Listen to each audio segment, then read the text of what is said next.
First of all, get to know the players more intimately in the classroom, on the field, see how they move around, see how they learn, those type of things. And really, it's like we told them the first day they came in a couple weeks ago. This thing is really about developing a relationship, and so us getting to know them, them getting to know us.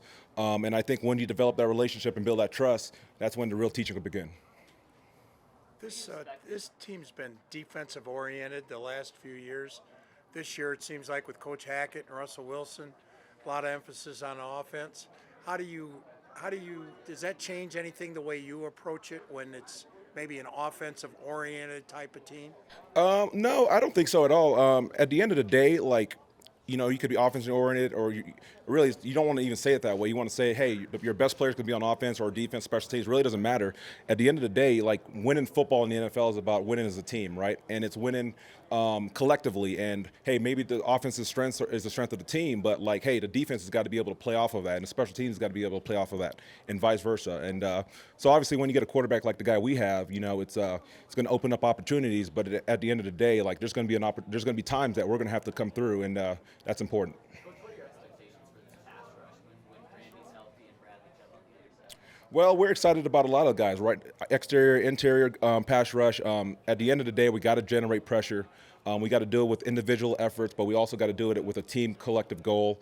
The guys working together on the pass rush games, being able to bring pressure and those type of things. So we got a lot of guys that we're counting on to get that done for us. This team brought back Josie Jewell. What did you learn from Jewell when you joined the staff, and why you guys wanted him back? Well, I studied him coming out of college a couple years ago. Smart guy, instinctive guy, a little bit better athlete than he's given credit for.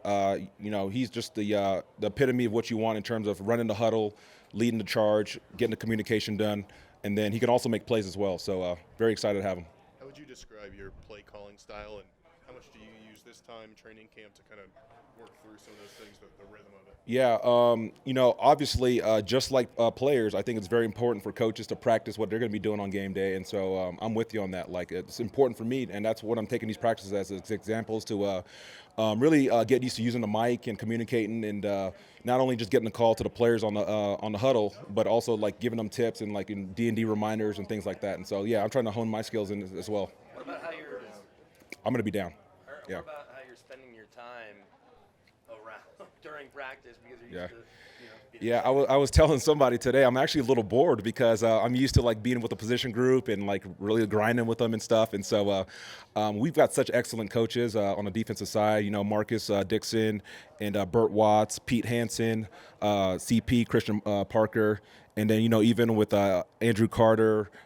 Dre Thompson, Ola Adams. We just got excellent guys. Dom Capers, obviously, the Godfather, the OG. So we got a lot of good guys, and so I just sit back and kind of watch them and admire them, and just see these players getting better because these coaches are just really pouring into them.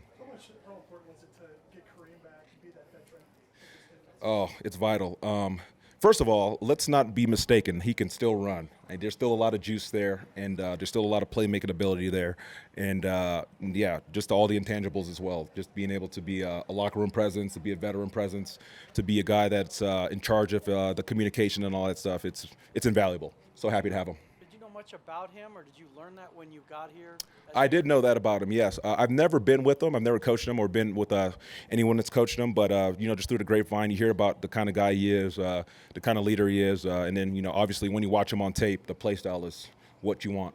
What's your involvement in the draft process? Like, are you asked for input on guys, and how involved? Yeah. Georgia has made this deal a real collaborative where everybody's input is valued, and coaches, scouts, everybody gets a weigh in, and he really values what people are saying. And so it's been cool. It's a cool process. In your experience, first-year corner to second-year corner like Sertan, where do they make the biggest jump? Really happens with, technical jumps are happening in the first year, and it's more the cerebral, recognizing formations, recognizing splits, being able to play the D&D, understanding what guys, the guys that you're lined up against, what type of routes they like to run. It's not just covering everybody like they're the same person, like really like evaluating like, hey, who am I going against? What's the situation? What's the formation? What's the D&D?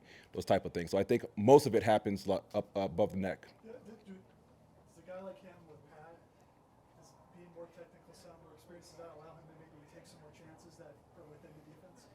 Yeah, I wouldn't say taking chances. I would say more calculated, not even risk, just like taking calculated shots, just because you're weighing in the D and you're weighing in the situation, and when you've done all the homework and you've done all the research, when you get a chance to execute, I don't think it's really a chance. I think it's you having to play up. How helpful is it long term to go against Coach Hackett in this offense?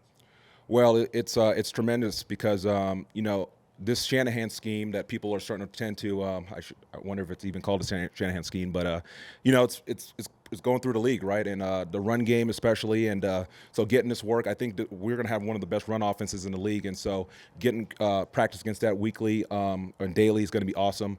And then also going against the quarterback with all the keepers and stuff off of it, it's good. It's great work, and they're going to challenge us a lot with the formations, with the tempo, and all those different types of things. And so it's going to be awesome in terms of getting us ready for the season.